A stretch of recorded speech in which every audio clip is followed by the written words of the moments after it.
we are again, back in my workshops, Thursday afternoon. And I'm really quite excited this time. It may not seem it, but I'm really excited. The start of our Christmas projects now. So this is going to be a long run, so I really hope you're into Christmas, otherwise you're going to be really annoyed. We're going to start nice and simple and build the projects up.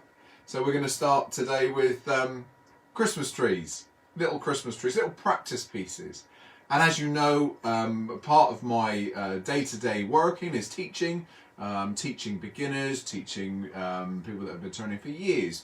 But some of the practice pieces we do this time of year are really seasonal, Christmas trees being one of them, snowmen being others, all that sort of stuff. So I've resisted putting on my Santa smock just at the moment. We'll wait until December for that one. But we'll get into the spirit by doing a few of these Christmas trees. So skew chisel practice, spindle gouge practice, bowl gouge practice, parting tool practice, all of those things. So these lovely little decorations, either to be hung from the tree or just put on the mantle. They're practicing those particular tools without you realising. So you're having fun and you're practicing at the same time. So that's not bad, is it? We've got Finn behind the camera. So he's on duty today. I haven't got the multi-cameras that I thought I might be getting today. That's going to now, hopefully, fingers crossed, be Thursday. Another cable. I've got a cable. So there seems to be about 150 different types of cable I need for all of this setup. So you should have that on Thursday. So let's get started. Behind me here I've got a few pieces of timber. We're using a joinery grade of redwood. So what you would use as a benchtop joiner, for instance. If you're having wooden windows put in and they're softwood, generally it's going to be a decent, fairly slow grown softwood, something nice and hard, but that real sort of Christmassy tree smell as well. So it's quite nice. It's a nice thing to use. Another good timber for these little Christmas trees would be cedar. For the same reason, you get that lovely scent when the room warms up, the little decoration warms up, you get that lovely cedary smell into the room. So that's quite nice as well. But we're going to start with some of this. I've gone bigger than I normally would, just visually, so you can see what's happening a little bit easier, that's all. And I've got loads of pieces here. We are going to have a play with a piece of lime, a small piece of lime. We're going to do a little Christmas tree with the heel of a skew on this one, very much a German tradition, and it's lovely practice for the skew heel cuts that we need every now and again. So we're going to do that later on. A little bit of airbrushing as well. We'll do some offset trees and all that sort of stuff. So there's quite a lot to do. We're going to start nice and easy with a parting tool tree. This is a sort of a template for all the others that we're going to attempt as well. So we start off with the same basic shape and then use our different tools to create different types of pattern in them.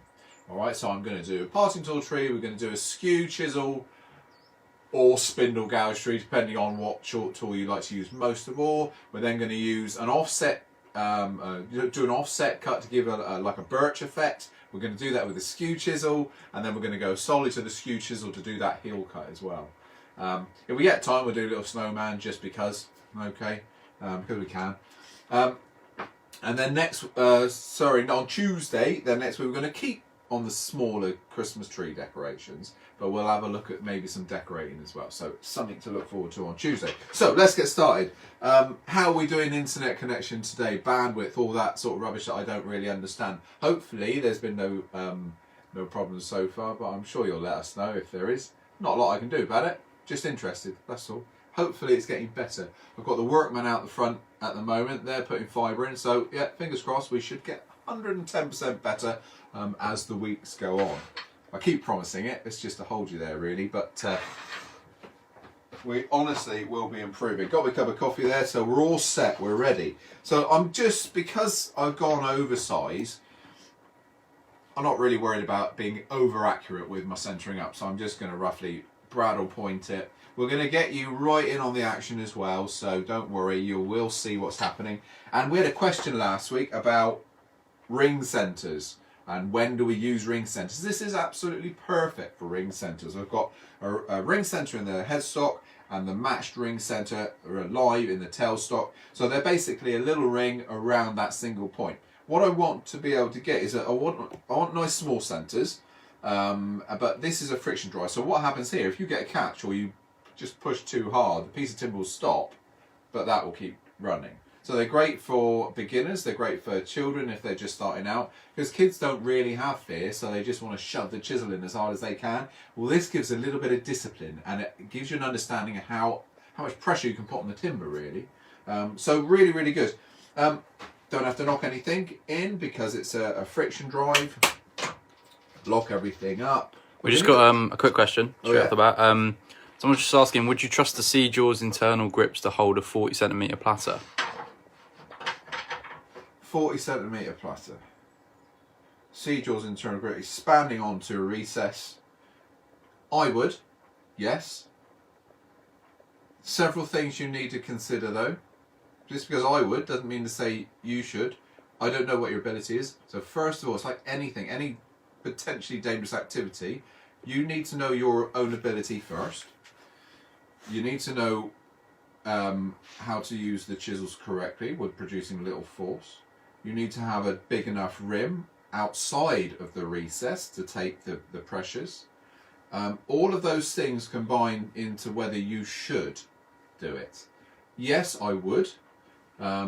Wouldn't take massive cuts. I understand the involved. Nice sharp chisel and get nice clean cuts. But like I said, if you're a complete beginner, no, go something bigger. Go bigger. Use a bigger jaw. Okay, something that if you got a big catch, the lathe would stop before the jaws would break anything. Okay, so just be aware of that. If at all unsure, go bigger in jaw, and also a little bit deeper in the recess as well. Okay, ability is everything. So where we say this much jaw could do this size, well, yeah, it could, but you have to match it with your ability as well. So there we are. Right, so we're going to whip this around, probably around about 2,000 revs. If I was just turning in my workshop at home and I was batch turning a few of these, dust extraction on, full face visor on all the time, and probably my ear protectors as well, because I'd be turning for a day and I'd want to make sure I'm completely covered. This produces dust. We're not going to be sanding that much. Doesn't really matter though. Dust is coming away from this timber when we're turning. We don't have to be sanding. Just think about that. All right. The connection's pretty good apparently, even over in Norway. There you go. Fantastic. I don't know what the difference is. Literally, I do nothing from one stream to another. Just we're blaming the weather.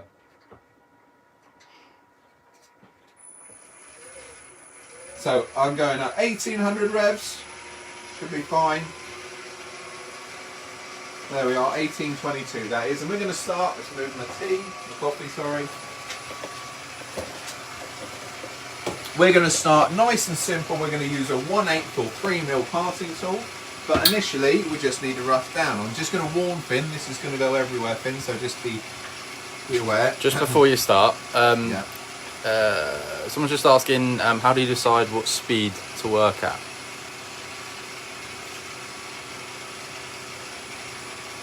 The unhelpful answer is loads of experience. The helpful answer would be the smaller the piece, the faster I tend to go. If I've got a very big platter on, for instance, I may not be able to get above 1,000 revs. If I was teaching a beginner and we're even doing an 8-inch bowl, I'd probably only go to about 1,200 revs. The bigger the piece in diameter, the slower you need to go. Now if it's spindle work we're talking about, it's not quite as critical. It's still important but not as critical. So if I was doing a 5-inch or even a 6-inch 150mm in diameter newel post, I could still probably run at about sort of 12 to 1400 revs, even though it's quite a big lump, because the diameter's not too bad. Those centrifugal forces are our enemy really. But this is fine, I can go fairly quick. I can even go up to a couple of thousand without a bother up here. We're just going to rough down. So watch, it's starting to slow down, I'll push hard, and that happens. This is still running. All I need to do, tweak, give it a little bit more of a tighten up, carry on. And what you find they bed down. So after a few of those tightens, it'll all be fine.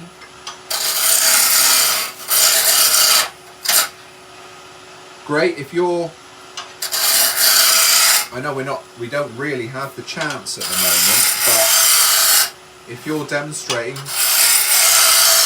say you're in a wood turning club or you're doing a craft show and you can demonstrate, these are lovely because they create lots of mess, shavings fly everywhere, but they're quite a quick project to make.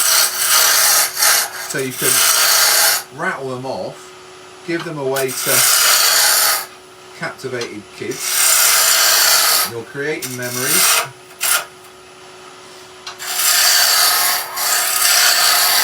And hopefully encourage mum and dad then to spend some money with you.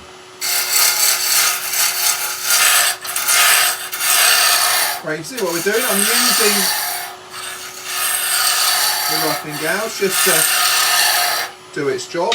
So we got a basic tree shape there, or cone shape, but not tree shape yet.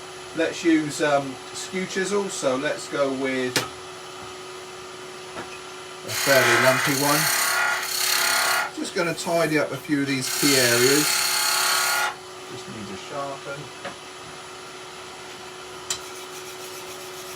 Those, a couple of people sent back, or might have been one person sent back a couple of skews. I've got them here in my workshop. I'm playing with them. I'm using them. I'm just seeing how they compare with mine. So, wherever you are, I am looking at them now. There we are. Now, when we're using a skew on a cone, if you look what's happening to my handle, I'm slowly raising, I don't know whether you can pick that up, Finn, slowly raising the handle to keep in line. What lathe are you using? This is the 1628 or the 406. 406. AT 406 WL. I have to keep reminding myself. Right, this is a parting tool tree. So let's go standard parting tool. This is a Henry Taylor HS32, which basically just means it's a 1/8 parting tool, 3mm parting tool. Not too sharp at the moment, but we'll persevere. Nice and gentle.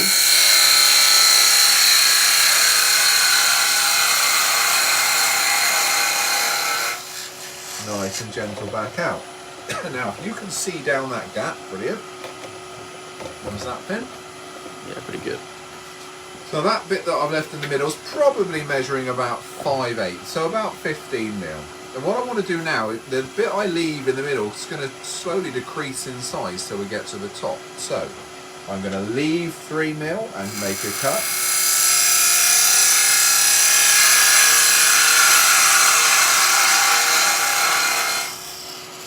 Leave 3mm, make a cut.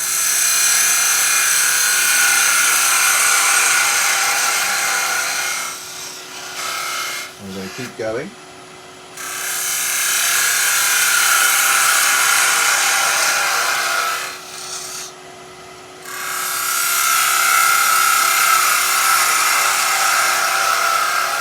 So without realising, you're getting great practice with a parting tool.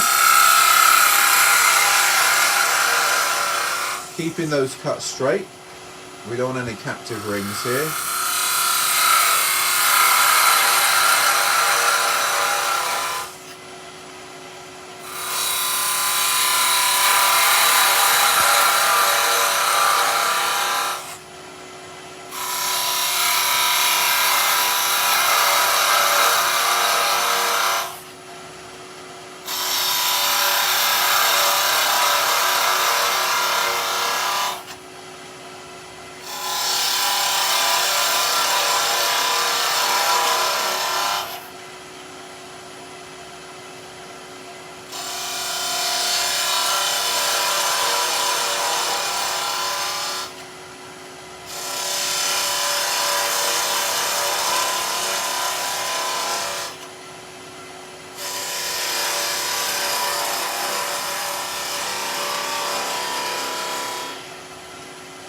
Last one.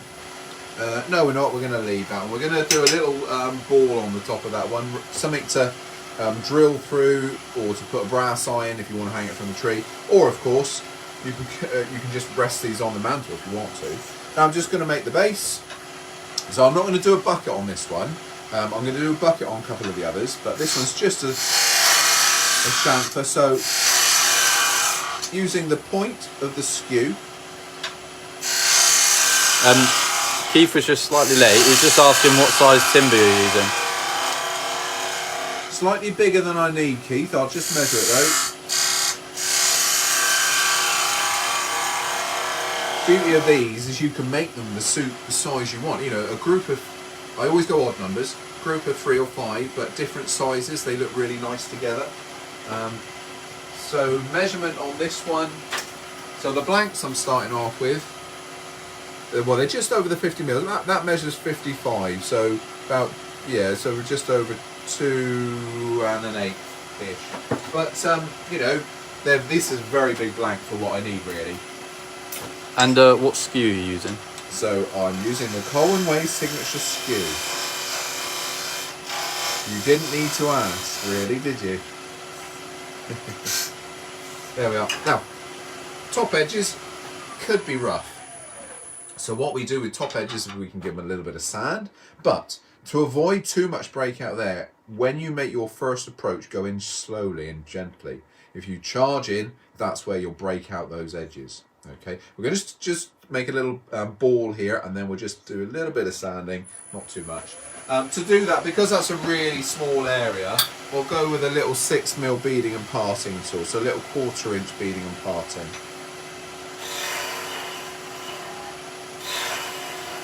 Just using the hill to roll over, same on the other side. So a little bit of abrasive, not too much. Take out the tool rest. Then we only need to go we don't need to go too coarse. This is 240. That leading edge, just deburr it really. Make the effort, make it look so something's been finished. There we are, that'll do.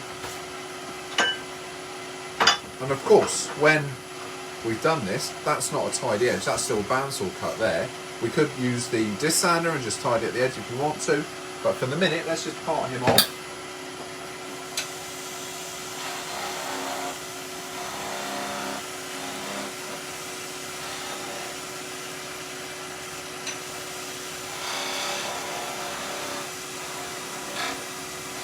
There we are, that little bit that's left there we can sand.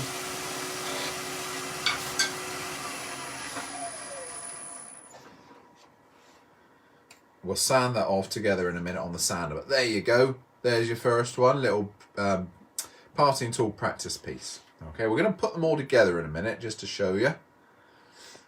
Len was just asking, is that the robust small tool rest? That is the robust small tool rest, yeah. My favourite tool rests. I've spoken about these. There's a video just been put out of me explaining why I like these so much. That's on the Axminster site. They're all in stock. That's the 6 inch. I've got the 14 inch over there, and the internal external bowl rests. Internal bowl rest is really quite good actually. I'm loving that one. But that little steel pin on the top really makes a big difference. You know, doesn't get cloggy. Plenty of room for my hands underneath. When these come in, the person that was writing the information for them, I obviously work with them just to explain what they are. Someone said, I've never seen anybody get so excited over a tool rest before. Well, it makes a difference. It's like a tyre on a car. It's what we're using all the time. Right then, so let's do it. Rough down again, exactly the same starting process.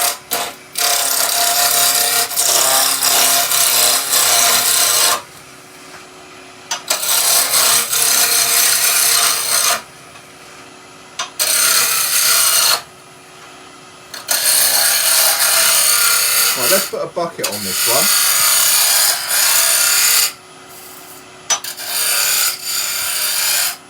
There we are, that'll do us. So the bucket on this one, and what I'll do first is just clean up this top edge. So that means tool rest a bit higher. Rub the bevel first, lift the handle.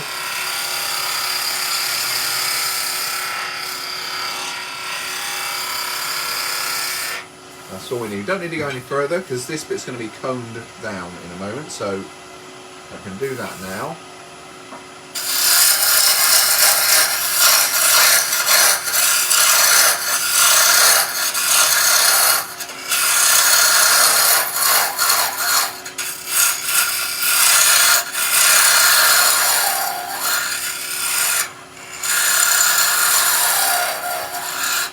There we go. So what I'll do first, we'll again use the skew a little bit higher with the tool rest.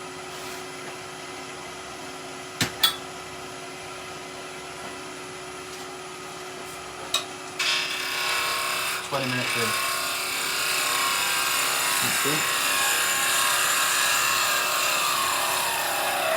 Just tidying up the top edges. One more of those.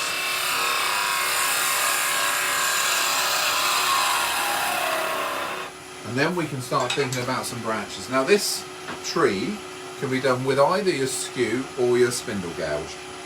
With a parting tool cut there, then we're going to go 1, 2, 3. I'm going to use a skew.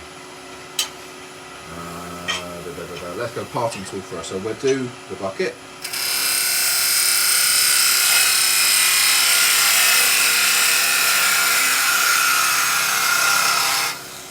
Don't have to go too deep with this one. Let's go spindle gouge, just because.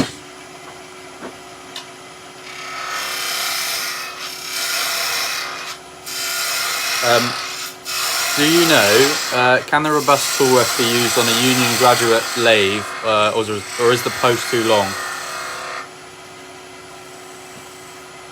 Yeah, I would have thought it's a bit long. I'll be honest with you. Best thing to do, because it's been a long time since I've done my apprenticeship on a union graduate actually, but just measure. So your existing tool rest, just measure the stem on that one and send me an email and I'll measure the robust ones for you, okay? Or in fact, why don't I just tell you now? So this is my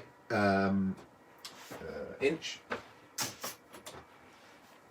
and the stem on this one is 130mm long, so it's just over the 5 inches.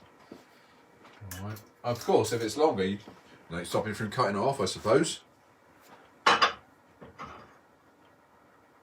we are. So right, let's do our branches. We are going to do a little V cut here because we're going to burn a little line in there.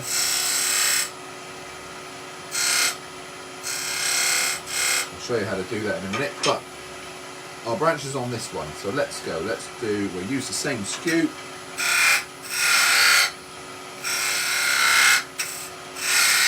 So we're starting off with a V cut, then we're going to go to the heel.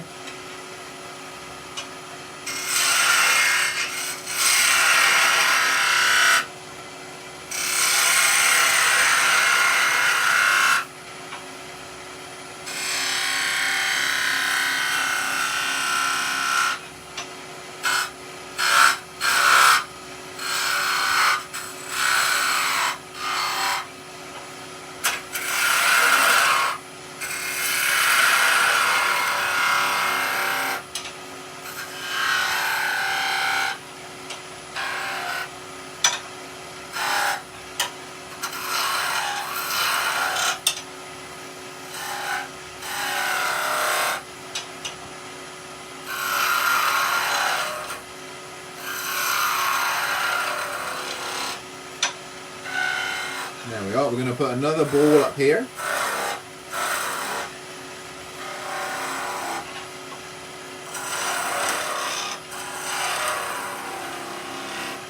So let's make our ball. So remember the little beading and parting tool. Now that shape is fairly basic shape. That was done with the skew. We can do the same thing with the spindle gouge, so don't worry if you're uncomfortable with the skew, use your spindle gouge instead.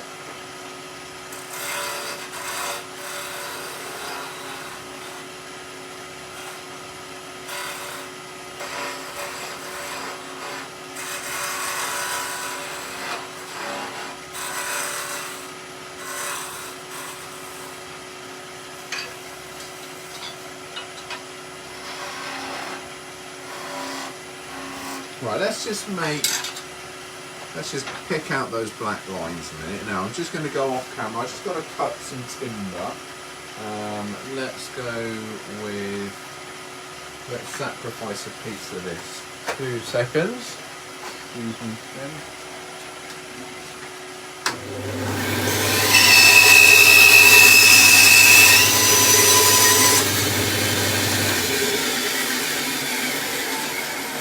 What I've done is sacrifice just a little bit of one of the other blocks. I can still use that, obviously the tree shape's there, but I've just made a V, a wedge. Okay, just a very fine wedge. We're going to use that rather than using bits of wire that can wrap up in the lathe, all that sort of stuff, all those sorts of things. I'm using a wedge, and we're just going to shove the wedge into there, and watch. You're going to put a little bit of pressure on, then suddenly a puff of smoke. There, and you get your black line. Smoke, black line. You can make as many of those as you want, they're free. A little bit of sanding, not much.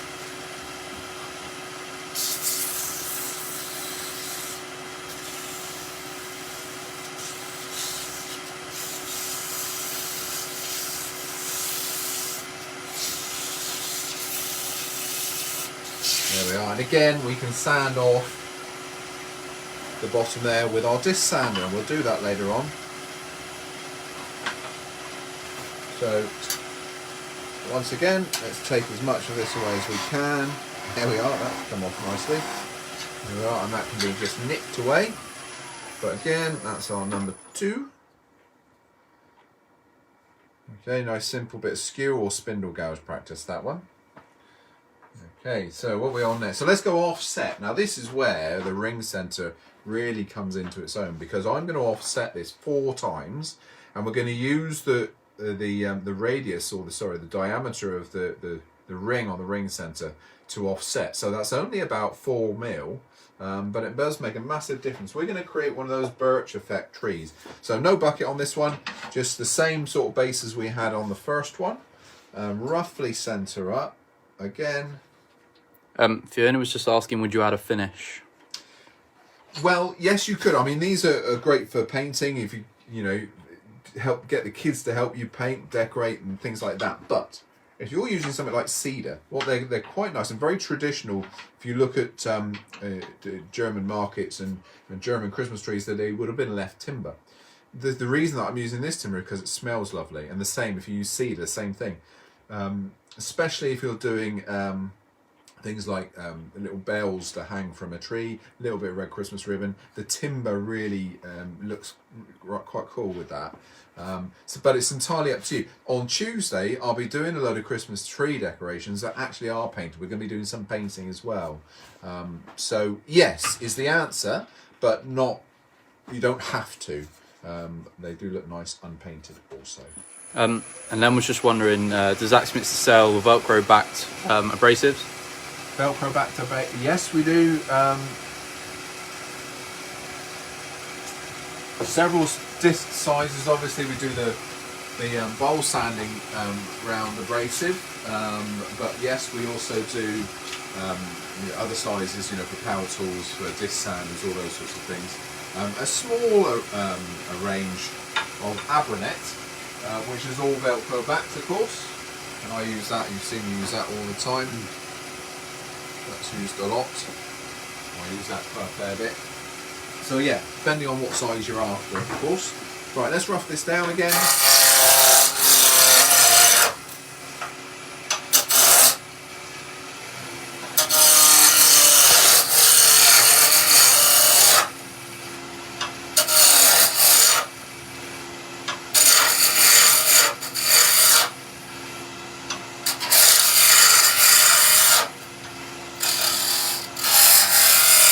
Right, there we are. Rough down so we can adjust the tool rest. And we'll start with our cone shape again.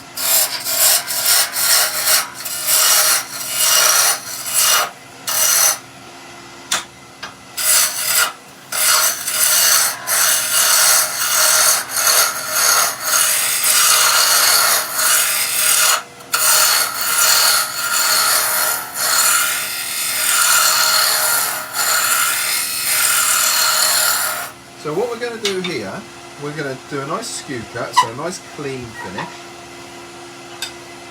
before we start. All right, Tim? Yeah, Callum was just wondering, when you set the tool met on the grinder, can you show how to sharpen the Colwin skew chisels? No problem.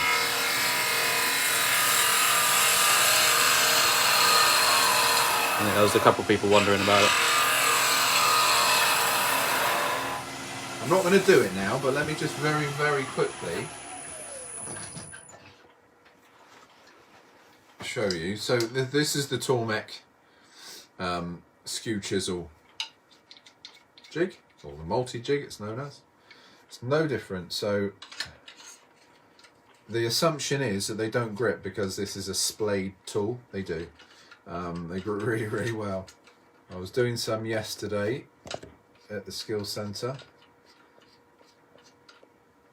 There we go. So despite the fact that they're a splayed tool, I don't know whether you can see, Finn will direct me, but you can see the grip up here. That little V block works really, really well, and it's completely flush. If I show you there, this back edge is completely flush with that bit, so that's no problem. The brass bit is gripping really nicely on the front edge. So no different. And now I don't use the Tormek formula for these skews. I'll line it up at 90 degrees with the side of my wheel. So I'll set this angle to suit the tool rather than the other way around. Because with the skew, to be quite honest, this angle here, not overly important, because you literally just move the handle to suit the angle that you want, you know. And cutting roughly 45 degrees, works really well. So yes, we will do it. Yes. Just another quick one. So Frederick was just asking, will a robust tool rest fit an AW240?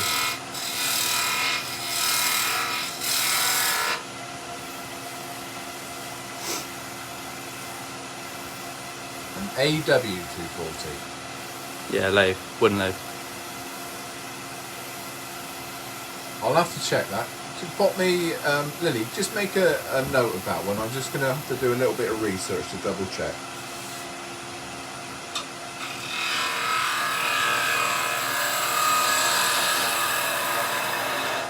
Right, there we are. There's the cone. Let's do the base. So, parting tool.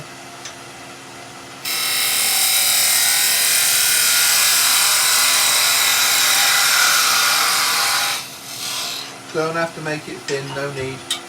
We got another one from Len. He was just asking, do you usually have your lathe on the higher range setting? So here I am on a high range. I'll turn that or move it to low when I'm doing big bowls and that sort of thing. When I need extra power, that's when I'll go to the low range. So low gear, low ratio.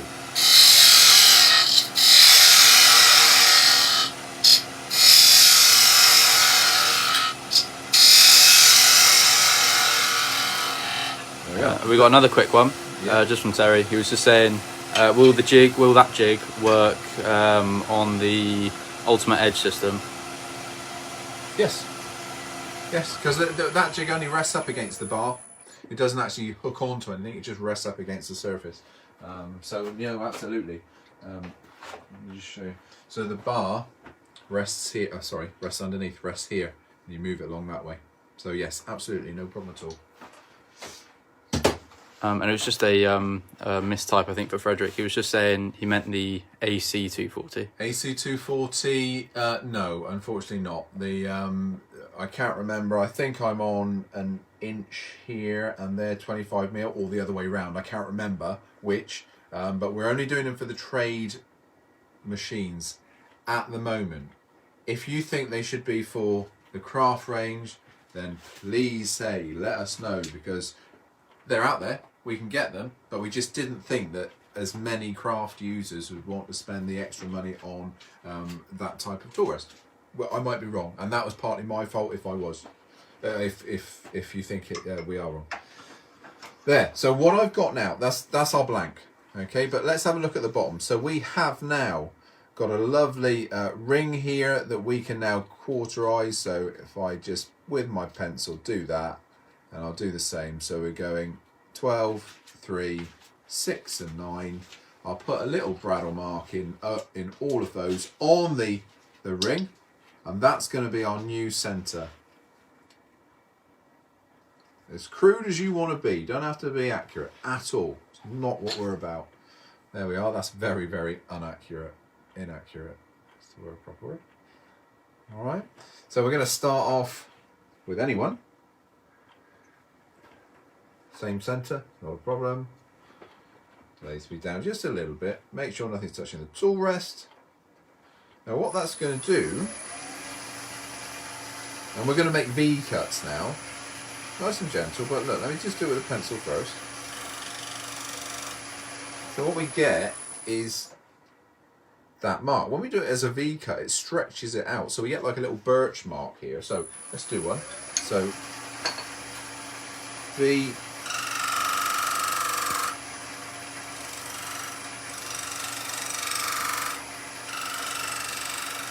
Then I'm going to come up a bit further.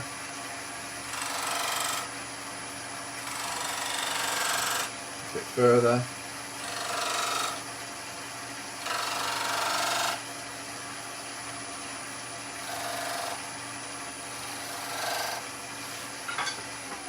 Stop. So there are our birch marks, these little slices. So now we're going to go opposite directly. So if we've just used, let's say 3 o'clock, I'm going to go to 9 o'clock. And that's quite important, because if you just went 3 o'clock, 6 o'clock, so on, your next cut would be really quite close to it here. I want my next cut to be opposite. Then I can go a little bit higher and so on. So we're going to go to another one.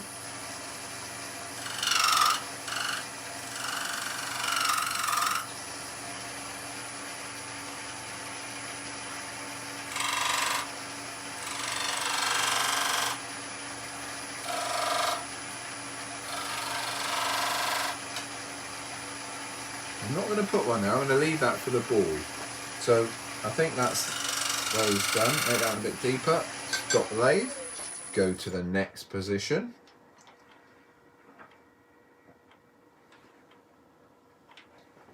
Go higher again.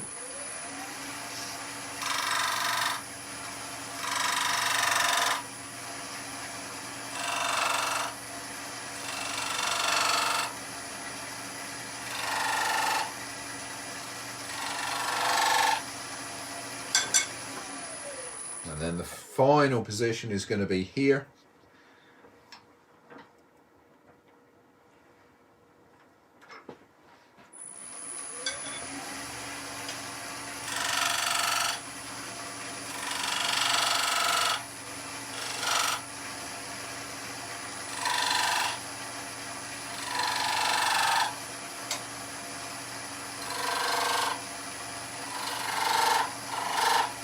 Stop and check.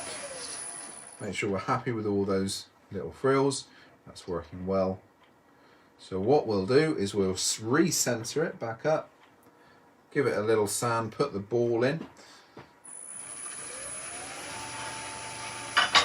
Just a little sand, because we're going to give that a little bit of the old airbrush treatment now. There we are, that'll do us, because we're going to do a lot more in a minute. So let's go green. Why not? Why not? So a bit of green airbrushing just in those little slithers, and then we'll make another quick cut.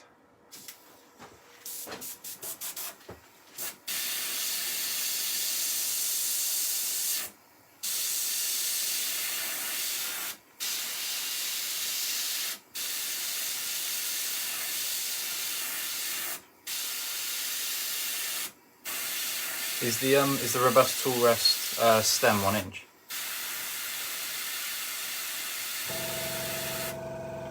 Yes, sorry, yes.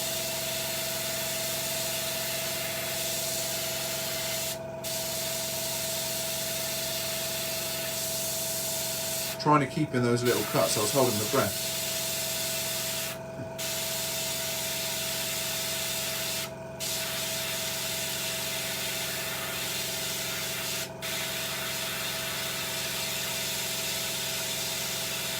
The ones I have are anyway. We've got 30mm out there. 30mm available. Right, so there we are. We've just covered in all those little offsets. So what I'll do now is just a very tiny little cut with the skew, and then we'll put our little ball on the end, and that one will be done. Tiny little cut.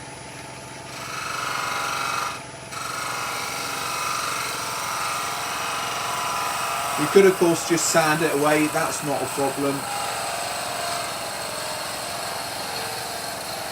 Oh, was that paint or the spirit stain that you were using? That spirit stain. I tend to keep the spirit stain in the airbrushes only because it doesn't, I don't have to worry about drying and things like that. There we are. We're going to do a little sand only because there's a couple of little burrs on the edge there after we've done our ball. Yeah, spirit stain. So I rarely clean them out, the airbrushes, because I'm using them a lot. Spirit stain, unlike acrylics, I'll keep it in there. It's literally months. I probably had those in there now over a year without cleaning them out. Got to be used though. You can't just let them sit, because then they will have a problem. They will start to dry out. There we are. And I'm talking in this country as well. You know, I'm dealing with British weather. If you're in a very hot country, then obviously maybe slightly different. You may have to think about cleaning them out more often than I do. Let's just give that a little dust off a minute. Mind yourself, Finn. Just to brush out those little fissures. But there you can see the birch markings. You can do more than them. You can paint them gold, silver, do whatever you want with those really. Alright, but just another variation on that same thing, and just looking at the very slightly offsetting. We've only done 3 per offset, and we were using the rings, those 4 quarters as positioning. Okay, so one more, and then we'll just sand the bottoms and we'll say goodbye for the day. So this is going to require just an addition of a chuck. So let me just get rid of some of these tools. And this is going to be solely done with the skew.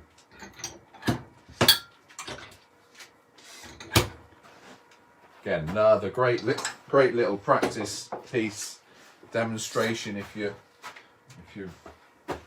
into that, brave enough to get out there and demonstrate in front of people, skilled enough to do that.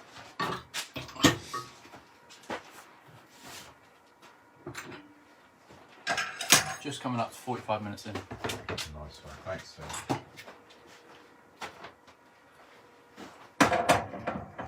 So this is my old reliable, my old faithful, something that I started with as an apprentice, this one. But I've got engineer type jaws in there. Now be careful, you don't have to use those. I would advise you don't. I would advise going for something like these, pin jaws. These are safe for your fingers. This is something I've grown up with, the one I'm using here. And I use it all the time. But these are available. I would go with those over those, just to protect your fingers. And we're going to use a piece of lime. Now this is one of the legs from a future demo. This is going to be, or this was a leg from a nutcracker. So, are we going to be doing any snowmen anytime soon? I'll tell you what, I'm going to run out of time to do them today. We'll do them on Tuesday when we're doing we're doing some little houses, we're decorating with some paints and all that sort of stuff. So we'll do them on Tuesday. All right, snowman are great practice for beading. Right, and there we are. So really quick bathe speed. I've tightened the chuck up really tight. We're going to go straight in with a skew, 2000 revs.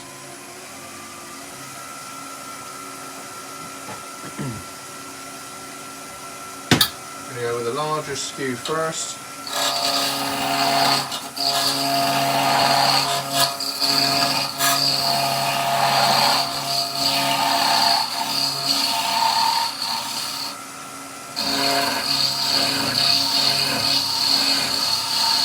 So Callum was just asking, do you find woodcut tips better than the carbide when you're doing green timber deep hollowing. Yes. Yeah. The reason being, the woodcut has the shield on the top. It's the limiter almost. It acts like a spindle moulder block. You know, it stops you from going too deep. So you set it to your depth. And so, because you haven't got that direct support of the tool rest when you're in deep in a hollow form, woodcut is, for me, it's the only way to go. I'll use the carbide tips when I'm shallow hollowing, this sort of thing, when I'm shallow hollowing. So for small hollow forms, but deep stuff, I'll always go pro forma with a woodcut. Right, so now we're going to make just a little cone, a convex cone.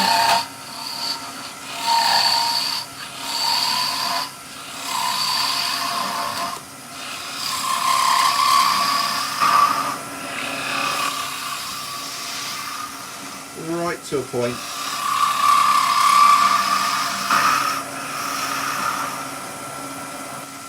There we are. So we've got our point, our tree, branches are going to start there.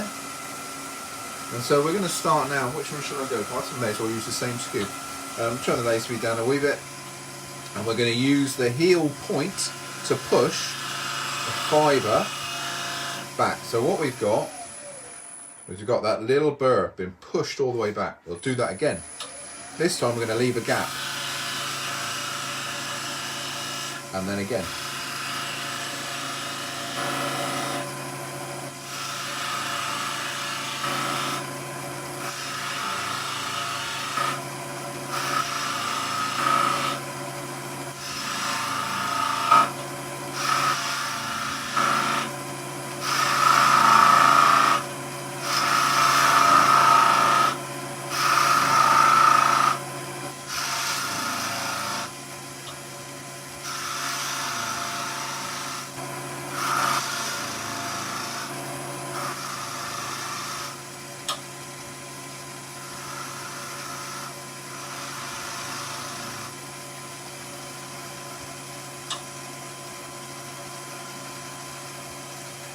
Callum was just asking, how does everyone send in their photos of the projects that they've done themselves? Lily, can you answer that one, please? Lily is tech. She's Q. Is Lily? So yeah, ask Lily's about to let you all know. So you can see what we've done there. We've put fibres back. We push those fibres back. Get in nice and close there, Finn. Get a close up. Because that's a nice little thing. You can go on YouTube and look at the old the German craftsmen making these. Some of them do off the lathe by hand and have little burrs coming up. Others are turned in this way. But you'll see them decorating a lot of Christmas pyramids and stuff like that as well. So other decorations will be filled with these. But that's the little burrs. We're going to put some colour on that in a minute. But let's make a base. So I'll do a V cut. You can use the spindle gouge for this. Not a problem.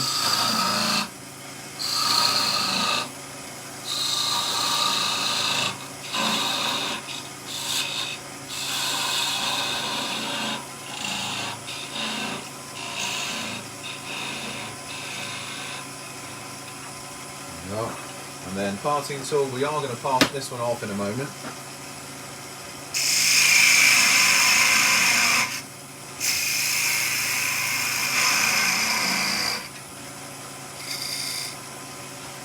Little bit of ink on there, or let's go obviously green for the limbs.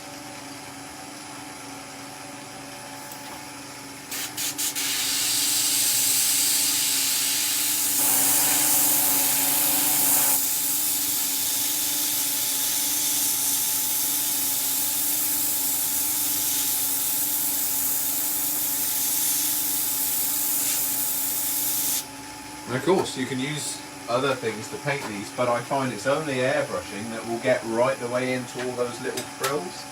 Now you can leave it like that with a wooden base, or you can go on and add another colour, let's say red, blue, black, whatever takes your fancy. That's the beauty of it, it's your design.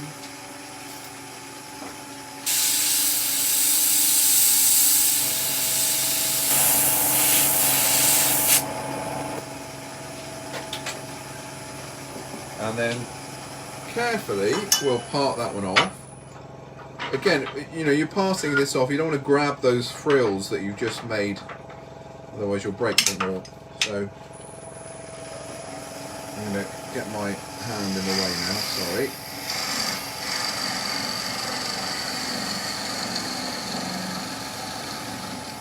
There we go. Is that all right there, Finn? Yep. They're great fun, those, and you can make literally, if you were that way inclined, hundreds in a weekend, or 2 or 3 of an evening, you know, that sort of stuff. Good fun. Loads and loads of practice. So we're just going to do a little finishing touch. We'll sand some of these off on the bases, just to show you what that kit is again. But there we are. Got the skew chisel and parting tool away. Change chucks, because I need a different jaw set. Can come back a little bit further now, Finn.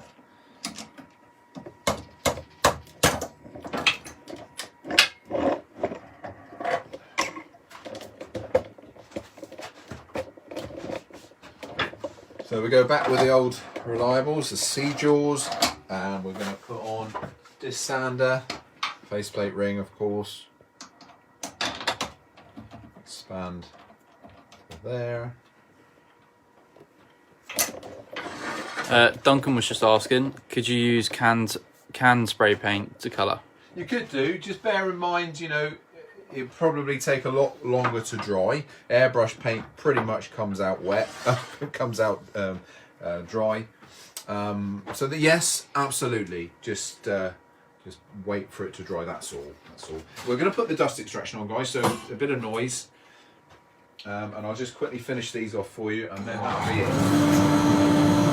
Blaze speed at around about 800 revs for this. I don't want to go too fast.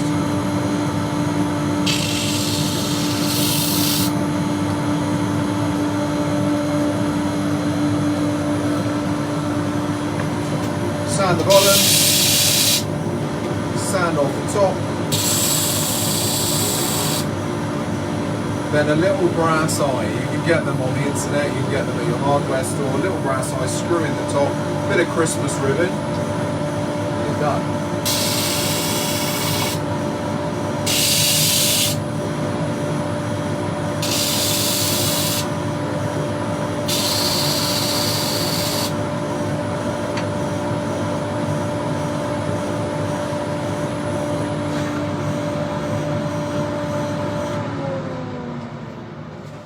There we are. Let's get them up on a little platform. That was today's, or first, Christmas inspired projects, which is a little bit strange considering we haven't even got to Halloween yet. But, you know, I've got so many projects to do for you. Even 2 sessions a week may not cover it all. We're going to start simple. We're working our way up. We're going to do a few that span 2 sessions. So some bigger projects, things like nutcrackers, which are everyone's favourite. Everyone loves nutcrackers. We've already done smokers back in the summer, so we're not going to go with those. And I've made too many this year already. So we're going to stick with nutcrackers. We're going to do some Christmas pyramids, so the little carousels, and a few more tree decorations as well. So I hope you've enjoyed that, everybody. If I didn't get to all the questions, I will via internet or via email. Sorry, and we'll see you again on Tuesday. So have a Thursday. I keep saying that. See you again on Thursday. So have a lovely session with your Christmas tree decorations. I hope you've enjoyed it, and I'll see you on Thursday, 4 o'clock in my workshop. Bye bye.